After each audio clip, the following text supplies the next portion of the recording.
સંસ્કૃતિ ખતમ કરી હુકમ ચલાવવા માંગે છે સંઘ। રાહુલ ગાંધીએ પણ યુજીસીના નવા નિયમોનો વિરોધ કર્યો।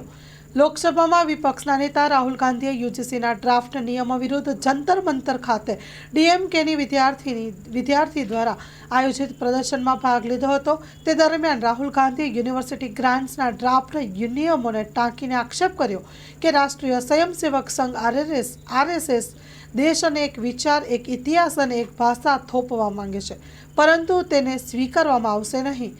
રાહુલ ગાંધીએ દાવો કર્યો કે આરએસએસનો ઉદ્દેશ્ય અન્ય તમામ ઇતિહાસ, સંસ્કૃતિ અને પરંપરાને ભૂંસી નાખવાનો છે। તેમનો ઈરાદો એક જ વિચાર, ઇતિહાસ અને ભાષા દેશને થોપવાનો છે।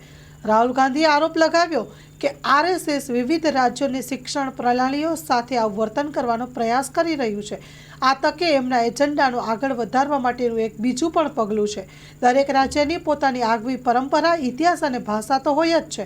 તેથી જ ભારતના બંધારણમાં રાજ્યોનું સંઘ કહેવામાં આવે છે અને આપણે આ તફાવતોને માન આપવું જોઈએ અને આપણને સમજવું જોઈએ।